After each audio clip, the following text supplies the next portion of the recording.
It's wonderful stuff. And what do you give me in return? Disrespect like this? I am the wolf. Fyodor had heard enough already. He knew that if the wolf was there, letting himself be seen, that he and Liza were as good as dead. Best to run and hope to God the wolf is here alone, unlikely as that may be. He took a single step, and the wolf raised a handgun from out of the seat cushion. He was good with a gun. He shot Fyodor Abramstov once in the back of his neck. He's very dead, he calmly said to Liza, which he knew to be a nickname of hers. I prefer Yelizaveta, he said. Not so common, so Americanized. Come and sit. Come, please. The wolf patted his lap. Come. I don't like to repeat myself. The girl was a pretty one, smart too, and apparently ruthless as a snake. She walked across the room and sat in the wolf's lap. She did as she was told anyway. Good girl. I like you, Yelizaveta. But what choice do I have? You've disobeyed me. You and Fyodor stole my money. Don't argue. I know it's true. He looked into her beautiful brown eyes. Do you know Zamoshit? He asked.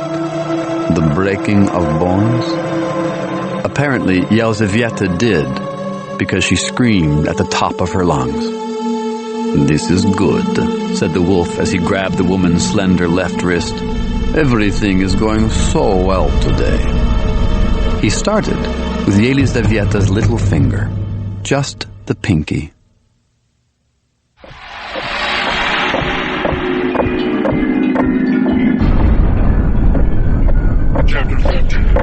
Chapter 13. Had a war started?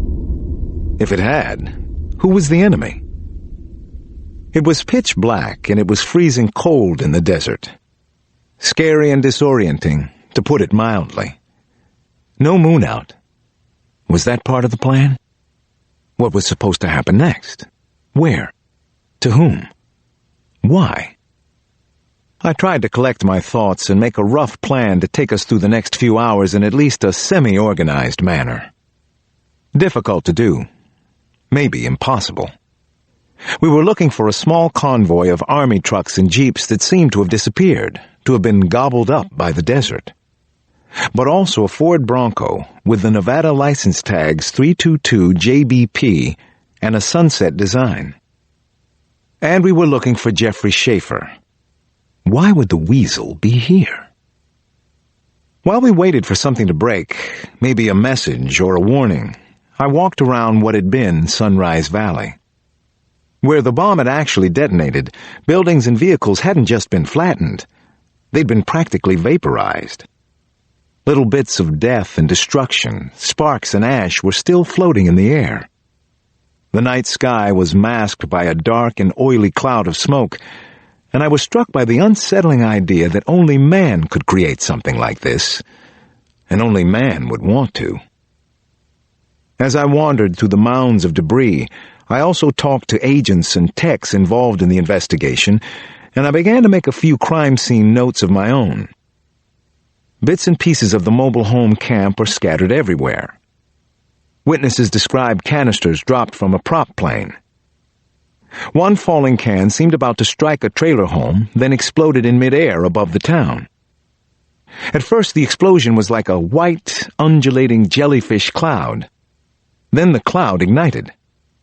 High winds from the heat of the fire, convection whirls, apparently blew at gale force for several minutes. So far we had discovered only one body in the rubble. Everyone was wondering the same thing. Why only one? Why spare the others? Why blow up this trailer park town at all? It just didn't make sense. Nothing did so far. But especially Schaefer's presence. One of the local FBI agents, Ginny Moriarty, called out my name and I turned. She waved excitedly for me to come over. Now what? I jogged back to where Agent Moriarty was standing with a couple of local cops. They all seemed exercised about something. "We found the Bronco," she told me. "No army trucks, but we located the Bronco in Wells."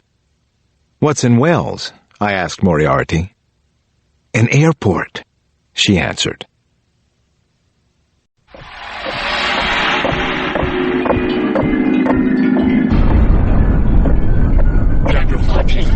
Chapter 14. Let's go. I was back in the FBI helicopter and headed to Wells in a hurry, hoping to catch up with the Weasel. It seemed like a long shot, but we didn't have anything else. Agents Wade and Moriarty traveled with me. They didn't want to miss this, whatever was waiting in Wells. As we pulled up and away from what remained of Sunrise Valley, I was aware of the high desert. The former town was at an elevation over 4,000 feet.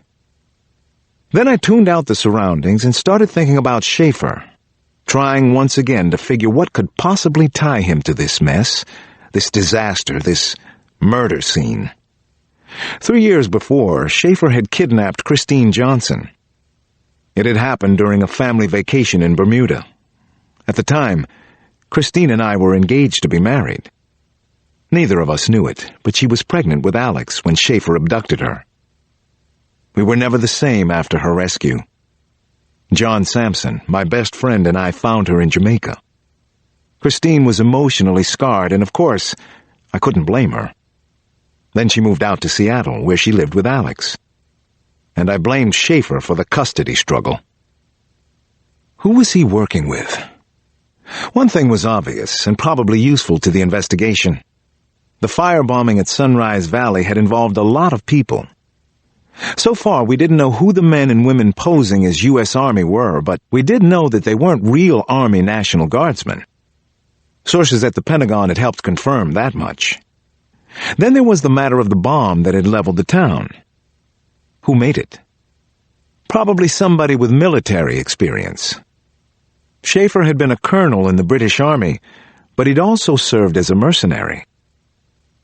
Lots of interesting connections, but nothing very clear yet. The helicopter pilot turned to me. "We should be in visual contact with Wells as soon as we clear these mountains up ahead. We'll see lights anyway, but so will they. I don't think we can sneak up on anybody out here in the desert." I nodded to him. "Just try to land as close as you can to the airport. We'll coordinate with the state troopers. We might draw fire," I added. "Understood," the pilot said.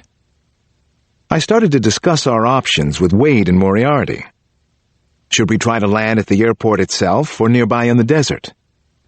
Had either of them fired their weapons before, or been fired on? I found out they hadn't. Neither of them. Terrific. The pilot turned to us again. "Here we go. Airport should be coming up on our right. There." Suddenly I could see a small airfield with a 2-story building and what looked like 2 airstrips. I spotted cars, maybe half a dozen, but I didn't see a red Bronco yet. Then I saw a small private plane taxiing and getting ready for takeoff. Schaefer? It didn't seem likely to me, but neither did anything else so far. "I thought we shut down Wells," I called to the pilot. "So did I. Maybe this is our boy. If it is, he's gone. That's a Learjet 55 and it moves pretty damn good." From that moment on, there was very little we could do but watch. The Learjet shot down one of the runways, then it was airborne, winging away from us and making it look ridiculously easy.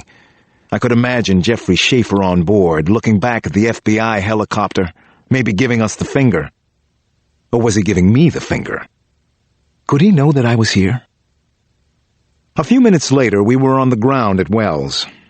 Almost immediately, I got the jolting news that the Learjet was off radar. "What do you mean, off radar?" I asked the 2 techies inside the tiny Wells control room. The older of the 2 answered, "What I mean is that the jet seems to have disappeared off the face of the earth. It's like it was never here." But the Weasel had been there. I'd seen him. And I had photographs to prove it.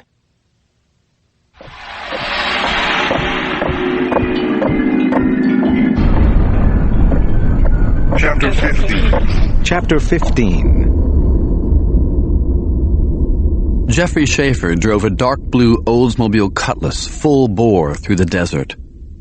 He wasn't on board the jet that had flown out of Wells, Nevada. That would have been too easy. Weasels always have several escape routes planned. As he drove, Schaefer was thinking that the oddly brilliant plan in the desert had worked well, and there had certainly been backup contingencies just in case something didn't work right. He had also learned that Dr. Cross, now with the FBI, had shown up in Nevada. Is that part of the big picture, too? Somehow he expected that it was. But why Cross?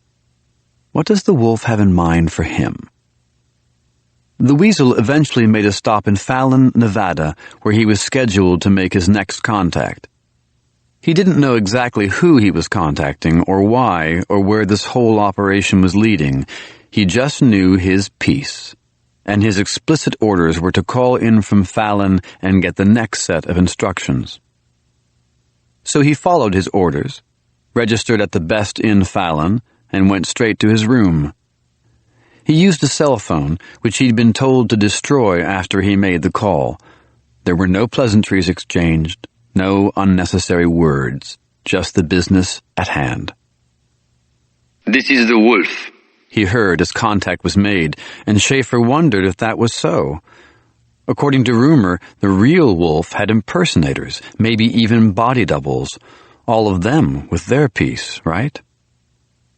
Next, he heard disturbing news. "You were seen, Colonel Schaefer. You were spotted and photographed near Sunrise Valley. Did you know that?" At first, Schaefer tried to deny it, but he was cut off. "We're looking at copies of the pictures right now. That's how the Bronco was followed to Wells, which is why we told you to exchange vehicles outside town and drive to Fallon, just in case something went wrong." Schaefer didn't know what to say. How could he have been spotted out in the middle of nowhere? Why was Cross there? The wolf finally laughed. "Oh, don't worry your pretty head, Colonel. You were supposed to be spotted. The photographer works for us. Now, proceed to your next contact point in the morning. And have some fun tonight in Fallon. Paint the town, Colonel. I want you to go and kill somebody out in the desert. You choose a victim. Do your stuff. That's an order."